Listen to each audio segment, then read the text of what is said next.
तर आपण इथे resolution of the force into non orthogonal component हे याच्यावरचे प्रॉब्लेम सॉल्व करणार आहोत. ह्याच्यामध्ये हा जो फोर्स आहे तो त्याचे हे दोन कंपोनंट आहेत F1 आणि F2. आणि F1 आणि F2 ह्याच्यामध्ये काय करणार आहोत आपण हा फोर्स रिझॉल्व करणार आहोत. तर याच्यावरचा प्रॉब्लेम आपण सॉल्व करूया. प्रॉब्लेम तुमच्या समोर आहे. फोर्स ऑफ 100 न्यूटन म्हणजे हा जो फोर्स आहे 100 Newton acting on a body. आता बॉडी कुठं असणार आहे तर इथं बॉडी असणार आहे. ह्या बॉडीवर हा फोर्स ॲक्ट होतो आहे. फाइंड इट्स कंपोनंट म्हणजे F1 आणि F2 किती आहे.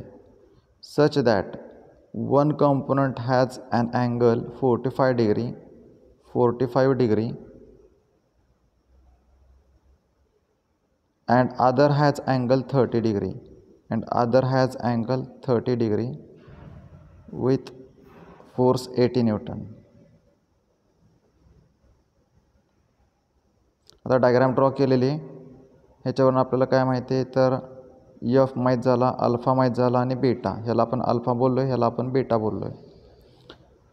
तर याचा फॉर्म्युला कसा बनवायचा ते ट्रिक बघा. F1 काढायचा असेल तर F साइन ह्या दोन ह्याच्यामधला अँगल कोणता आहे तर बीटा.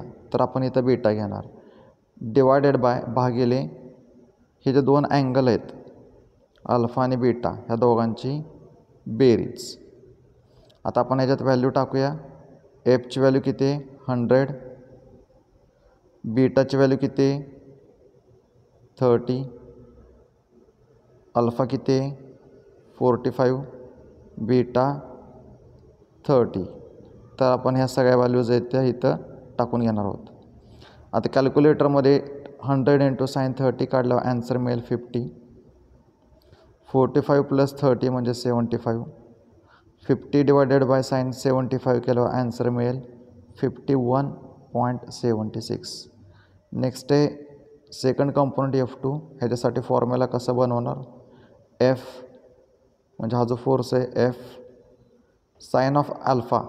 आता हा अल्फा कसा आला तर F2 आणि F ह्याच्यामधला अँगल कोणता आहे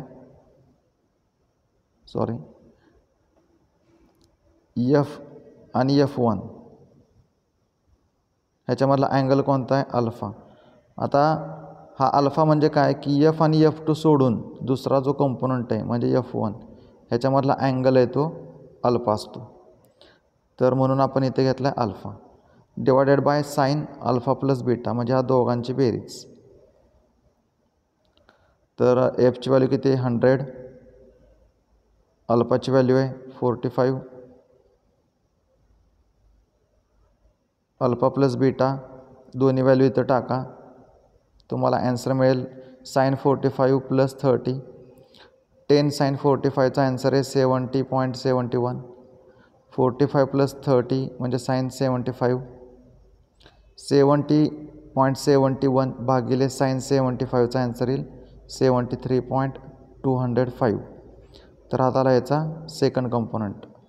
तर अशा प्रकारचे प्रॉब्लेम्स तुम्ही सॉल्व करा.